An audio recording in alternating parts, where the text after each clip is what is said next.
तो बच्चों कक्षा 10 में आज अपन अवयव शब्द पढ़ेंगे। अवयव जो अपनी कक्षा में 3 अंक का आता है।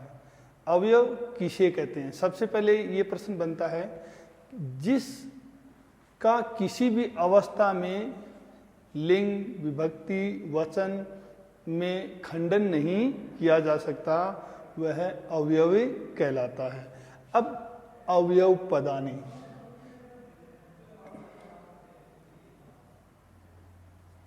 अवयवी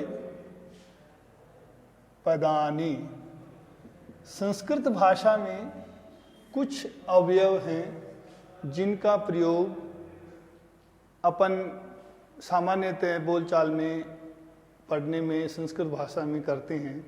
उन अवयवों के कुछ के मैं यहाँ पर लिख रहा हूँ। उनके आधार पर अपनी कक्षा 10 में 3 अंक का प्रश्न बनता है। कुछ अवयव शब्दार्थ जैसे कदा, कब, कुत्र, कहाँ, अत्र, यहाँ, सर्वत्र, सब जगह है,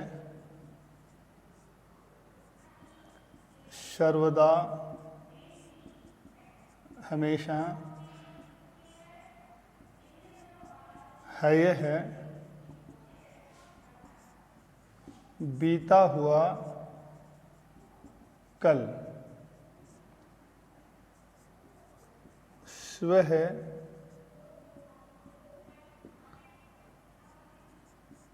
आने वाला, कल, यथा, जैसे, तथा, वैसे, पूरा, प्राचीन समय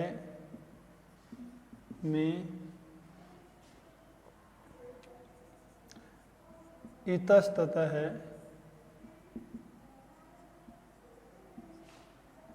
इधर उधर,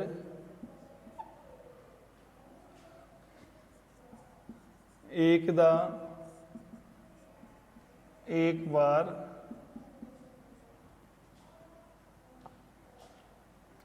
प्रति,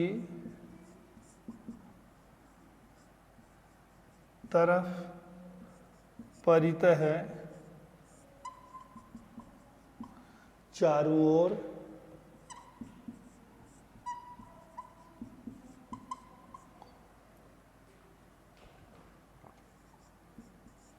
बिना, बिना,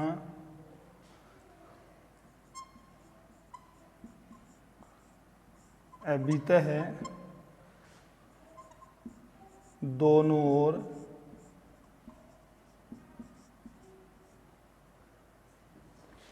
समया,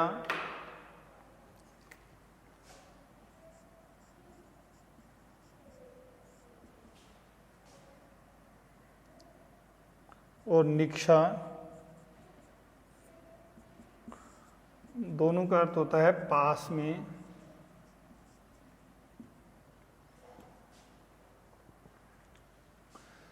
इसी प्रकार से अपन और भी जो अवयव हैं वो लिखेंगे। जैसे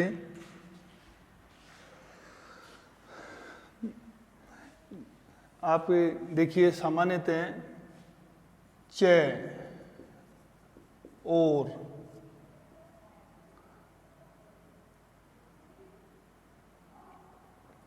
एवं, इस प्रकार,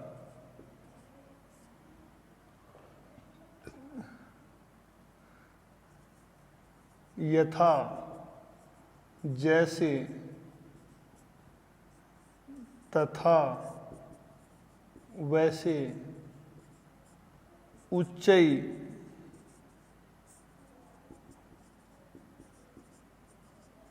जोर से। ऊंचाई का अर्थ क्या होता है? जोर से। इसी प्रकार से अधः, नीचे। अधः यानी नीचे। अद्य, आज। बही, बाहर।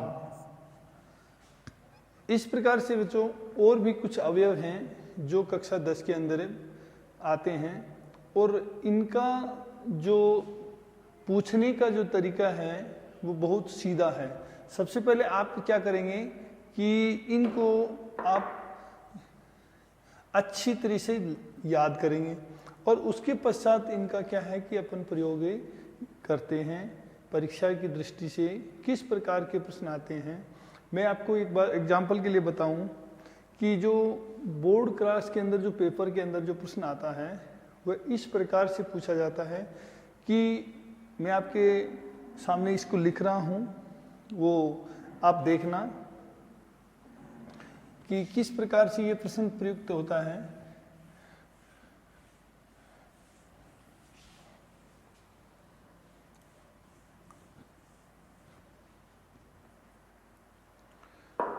देखिए, प्रश्न इस प्रकार से है कि प्रश्न अधो लिखित तम मंजूषात अवयव पदानि चित्वा रिक्त स्थानेषु पूरयत। अब देखो मंजूषा के अंदर जैसे दे रखे हैं अपनी ये मंजूषा, इसको बॉक्स को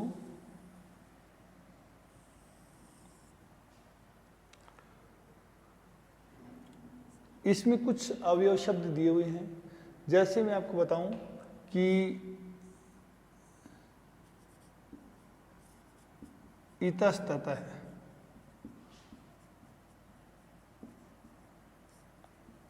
उच्चै, यथा, हयः, तथा, स्व,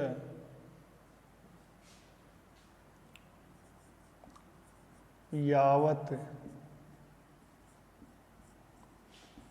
तावत, सहसा। ये कुछ अवयव हैं, नीचे रिक्तस्थान दिए हुए होंगे और उन रिक्तस्थानों के अंदर आपको इनको भरना है।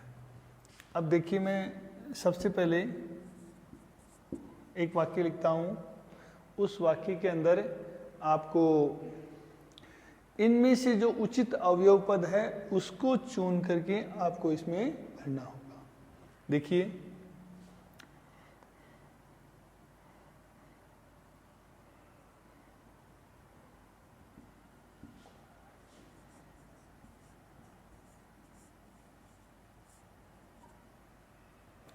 खालिस्तान है, सरित है,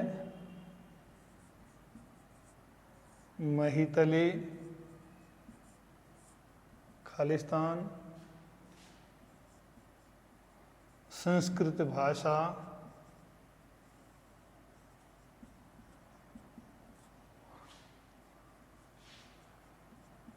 प्रचलिष्यति।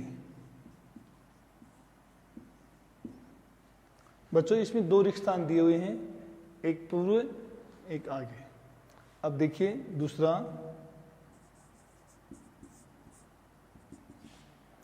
विदति ने क्रिया।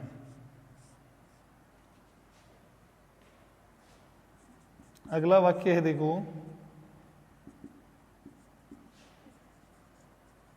अहम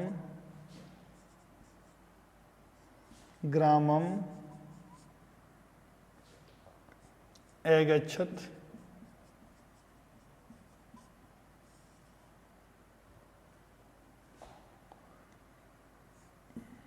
स्व शीकरम गमिष्यामि। ये भी खालिस्तान है और ये भी खालिस्तान है। अब देखो आगे,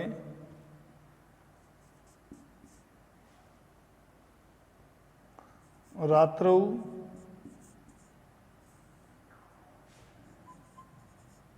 कुकुराः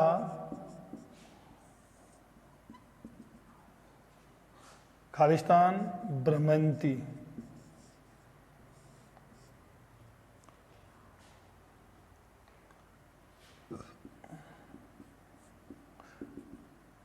अध्यापक है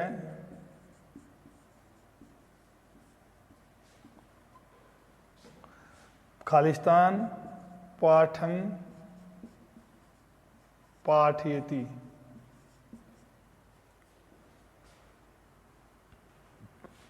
अंतिम यथा, इसमें खालिस्तान है राजा खालिस्तान प्रजा।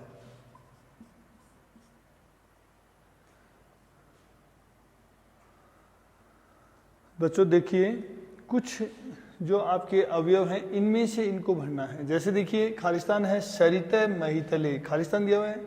इसका अर्थ होता है कि सरिता का अर्थ होता है नदियाँ, महितले यानी पृथ्वी पर, खालिस्तान संस्कृत भाषा प्रचलिष्यति। तो इसका जो मंजूषा का जो अवयव आएगा ये आएगा यावत। यावत का अर्थ होता है जब तक, तावत तब तक। तावत का अर्थ क्या होता है? तब तक। यावत यानी जब तक, सरित यानी नदियां, महितले यानी पृथ्वी पर, तावत तावत तावत यानी तब तक। इसका अर्थ क्या हो बच्चों कि जब तक संस्कृत सरित यानी नदियां पृथ्वी पर हैं, तावत यानी तब तक संस्कृत भाषा चलेगी। माने यावत यानी जब तक, तावत यानी तब तक। अगला है विदित नए क्रियाम। क्रियाम यानी कार्य को, नए यानी नहीं, विदित यानी करना चाहिए। अब देखो इसमें एक शब्द दिया हुआ है, ये दोनों आ गए यावत और तावत। सहसा का अर्थ होता है अचानक, यानी सहसा अचानक, अचानक कार्य नहीं करना चाहिए, इसका अर्थ है। तो ये सुक्ति है, इसलिए इसमें सहसा शब्द का अवयव का प्रयोग हुआ है। अगले के अंदर, वाक्य के अंदर दो रिक्त स्थान दिए हुए हैं। तो देखिए, पहला है, इसमें दो अवयव हैं, एक दिया हुआ है हय है और एक दिया हुआ स्व।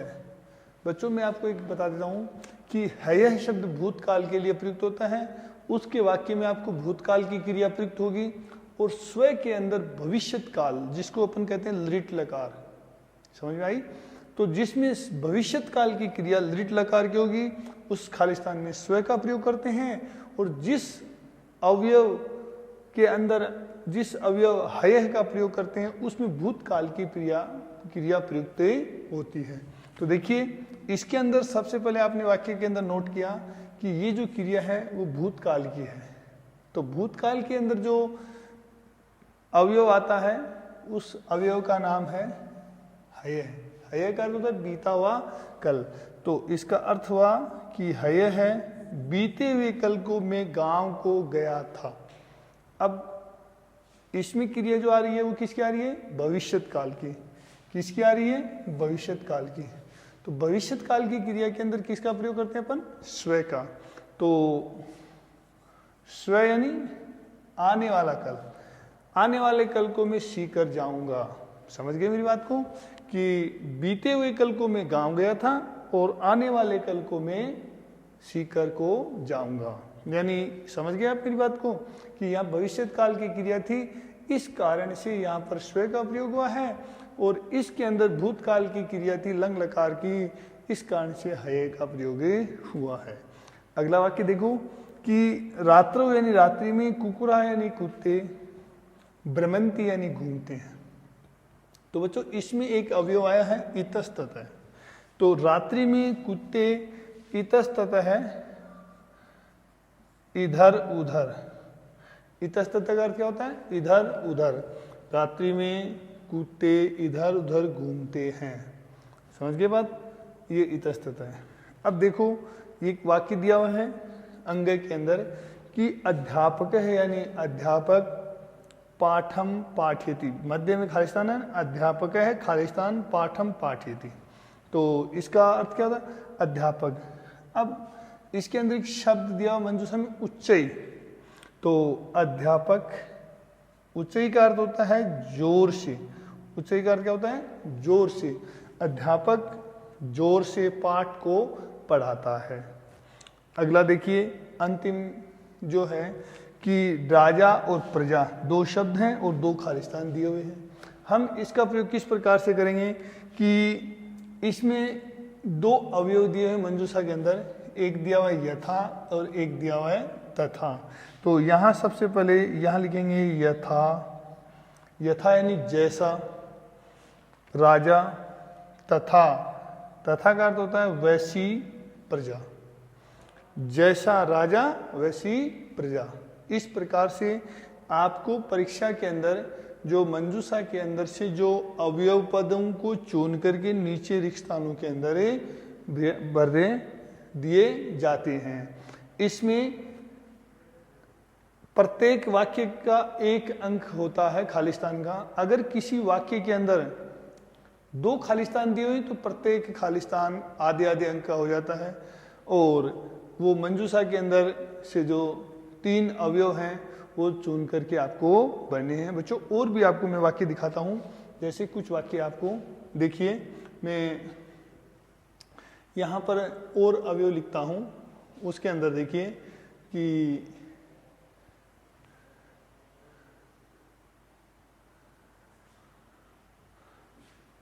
कुछ और सबसे सरल बिंदु है अपने कक्षा 10 के अंदर कि आपको इसमें कोई दिक्कत नहीं है। जैसे यह मंजूषा है, मैं उसमें कुछ अवयव लिख रहा हूँ। जैसे एक अवयव है बही। बही का अर्थ होता है बाहर, और बही शब्द के योग में हमेशा पंचमी विभक्ति का प्रयोग किया जाता है। अगर बही से पहले किसी वाक्य शब्द के अंदर पंचमी विभक्ति है, जैसे रामात, ग्रामात, विद्यालयात, नगरात, इस प्रकार से कोई शब्द है, तो आप इसमें कोई चिंतन करने की आवश्यकता नहीं है। आप तुरंत ही अगर मंजूषा के अंदर अवयव दिया हुआ है बही, तो आप उसको लिख दें। आपका पूरा वाक्य पूर्णांक 1 नंबर 1 में मिलेगा। अगला देखिए परितः, वीणा,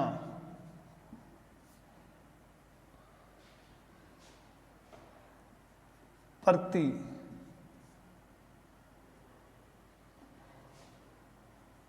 पूरा। देखो बच्चों ये कुछ अवयव हैं वो इसके अंदर से दिए हुए हैं मंजूषा के अंदर से। उनको आप देखिए, बही का अर्थ होता है बाहर, परितः का अर्थ होता है चारों ओर, वीणा का अर्थ होता है बिना, और प्रति का अर्थ होता है तरफ, और पूरा का अर्थ होता है पहले प्राचीन समय में। अब देखिए कि अपन इसके वाक्य लिख रहे हैं। जैसे ग्रामम,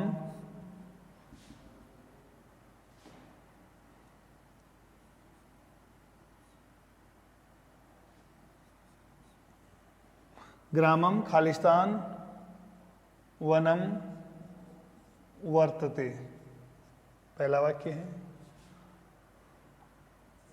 अगला वाक्य है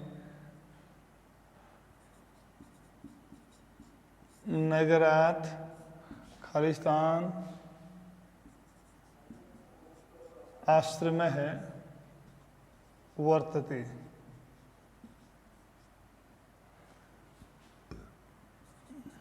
अगला है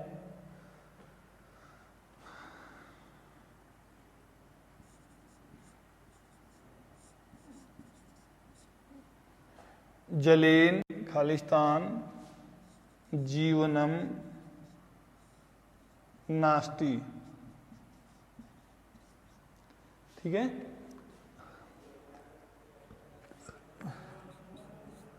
अध्यापक है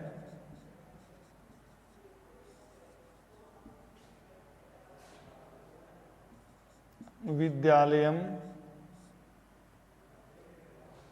अध्यापक है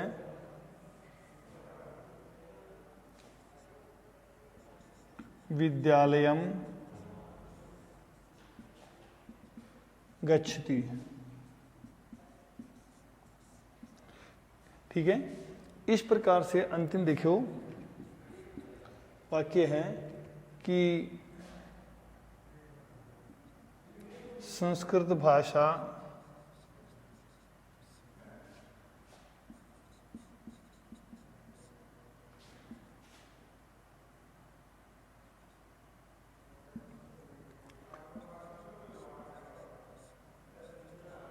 देव भाषा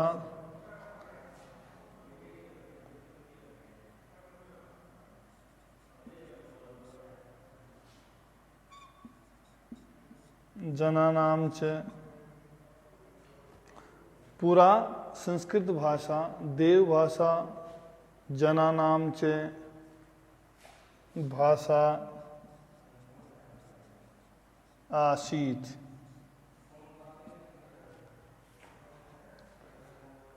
देखो बच्चों, खालिस्तान दिया हुआ है, संस्कृत भाषा देव भाषा जनानाम च भाषा आसीत। अब देखिए सबसे पहले कि अपन इनको देखते हैं कि ग्रामम में आपको कारक विभक्ति का उपपद विभक्ति में एक नियम है कि बही के युग में हमेशा पंचमी विभक्ति होती है, परितय के युग में हमेशा द्वितीय विभक्ति होती है, वीणा के युग में द्वितीय तृतीय और पंचमी विभक्ति होती है, प्रति का अर्थ होता है तरफ, इसके युग में द्वितीय विभक्ति होती है, और पूरा का अर्थ होता है प्राचीन, पूर्व के पहले प्राचीन पूर्व, इस प्रकार से।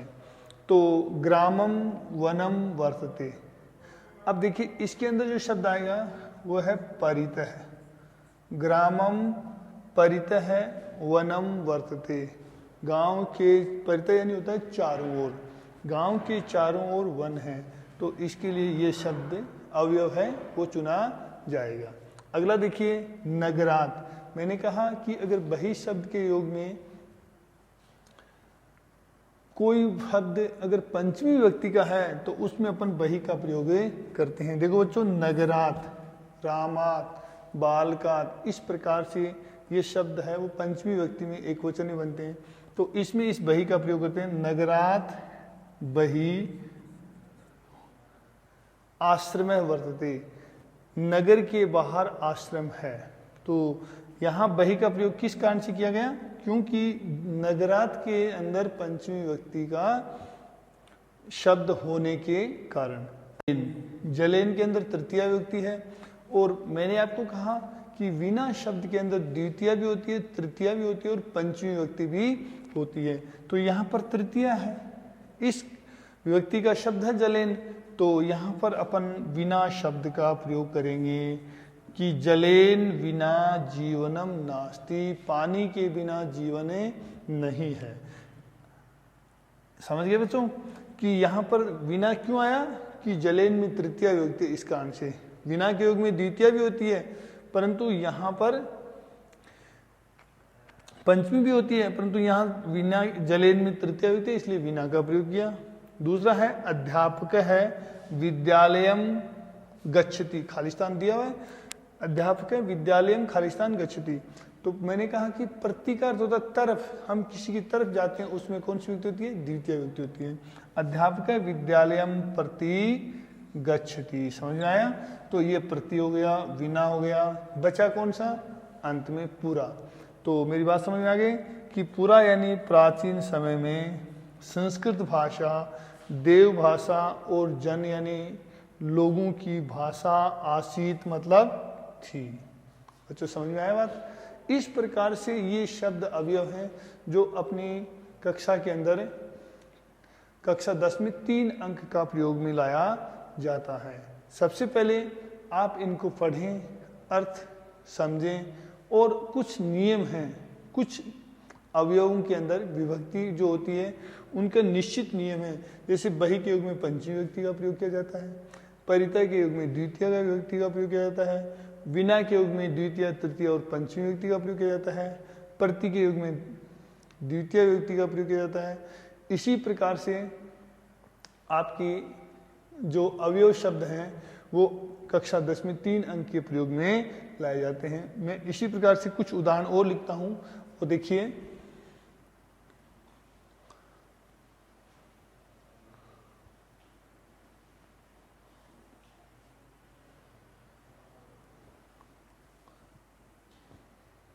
ये देखो मंजूषा है, इस मंजूषा के अंदर कुछ शब्द जैसे अद्य, ऊपरी, अधः, निक्षा और च, ये अवयव दिए हुए हैं। बच्चों देखिए कि अद्य का अर्थ होता है आज, ऊपरी का अर्थ होता है ऊपर, अधः का अर्थ होता है नीचे, निक्षा का अर्थ होता है पास में और च शब्द का अर्थ होता है और। समझ गए? तो सबसे पहले देखिए, मस्तकस्य खालिस्तान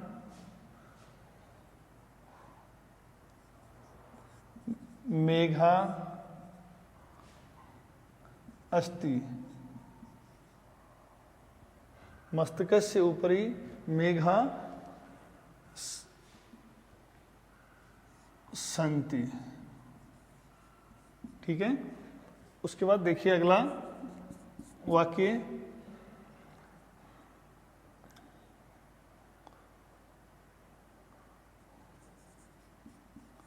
आकाश से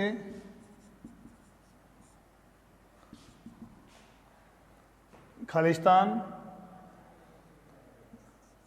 पृथ्वी अस्ति। देखिए खालिस्तान, फिर देखिए खालिस्तान दिया हुआ है, अद्य शुक्र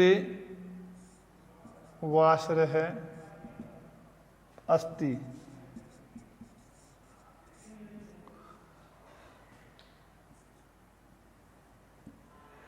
अगला देखिए,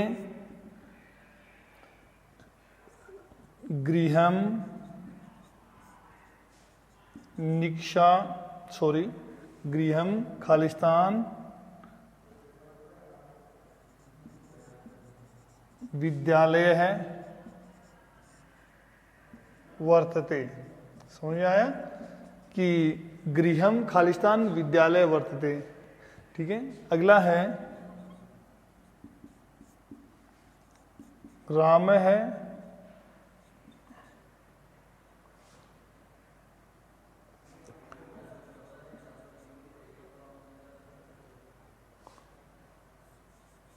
लक्ष्मण है खालिस्तान